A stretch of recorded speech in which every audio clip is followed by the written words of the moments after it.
Carl Friedrich Gauss was one of the most influential scientists and mathematicians of all time. He changed the ways people thought about many areas of math, including astronomy, magnetism, statistics, and electricity. Gauss was born on April 30th, 1777 in Brunswick, Germany, to a poor, working-class family. While his father wanted him to get a job to support the family, a teacher noted Gauss's intellectual ability and ultimately convinced his parents to allow him because he would be able to find a wealthy donor to support his pursuits. One example of his exceptional capabilities recognized by his teacher was when, at the age of 10, Gauss's teacher asked his class to add all the numbers from 1 to 100. Gauss finished extremely fast, almost immediately, finding a total of 5,050 because he saw in his mind that he could add all the numbers to other numbers, so that he had 50 pairs of 101. At the age of 14, Gauss was able to continue his high school education with financial support from Duke Karl Wilhelm Ferdinand, the Duke of Brunswick. The Duke was so impressed by Gauss's photographic memory that he continued to fund Gauss's studies at Caroline College, which he began at the age of 15 in 1792. By 18 years old, Gauss had finished his degree in mathematics. After studying at Caroline College with continued support from the Duke of Brunswick, Gauss went to the University of Göttingen, starting in 1795 to get a doctorate degree. He was really interested in modern mathematics, but also studied physics, linguistics, and astronomy. One of Gauss's most famous discoveries during that time was that just a regular polygon with 17 sides could be drawn with just a compass and a ruler, something that had eluded mathematicians since the time of the ancient Greeks.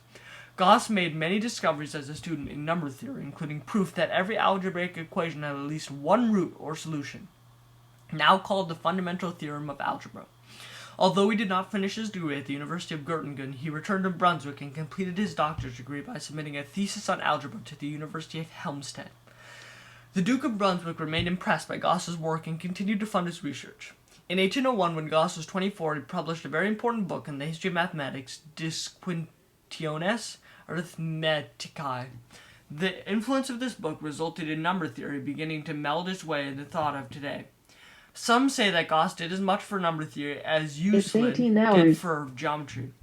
Gauss also applied math to the area of astronomy. On January, he discovered something new in space. Piazzi watched it for six weeks, but became sick, and after he got better, he could no longer locate it. Gauss was asked to help and developed a new way of finding orbits. He located the lost body and found how far it was away from the sun, as well as that its orbit was similar to a planet, circular, and named this now considered dwarf planet Ceres. Gauss received international recognition for this discovery. In 1806, the Duke of Brunswick died, meaning that Gauss needed a different source for funding his work. The next year, Gauss became the chair of astronomy at the University of Göttingen. Gauss was said to have accepted this position partly because it required minimal undergraduate teaching responsibilities. He felt that time was being wasted teaching the basics to students. In his later years, Gauss began attracting elite students to Göttingen, whom he came to enjoy teaching. Over time, Göttingen became the world center for mathematics. In 1821, Gauss invented the heliotrope, which reflects the sun rays over long distances, allowing for accurate measurement. The heliotrope was used over 100 years in both Germany and the United States for land surveying.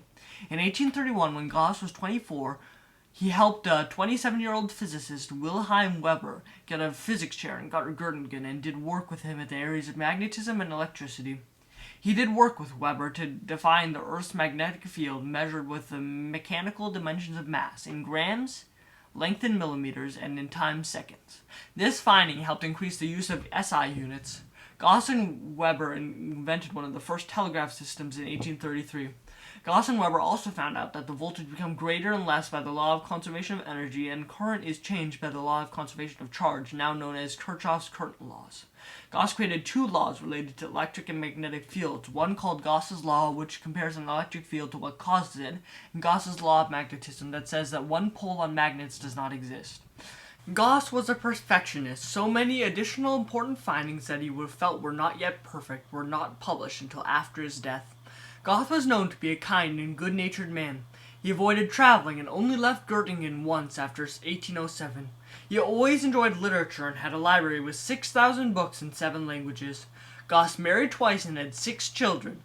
His mother lived to 97 years of age, and Gauss took care of her for the last 20 years of her life. Gauss died at 77 years old in Göttingen in his sleep. His brain was preserved and is still kept at the physiology department in Göttingen. His city of birth, Brunswick, made a memorial to honor Gauss that features a 17-sided heptadecagon. Gauss still influences math to this day. Thank you for your attention.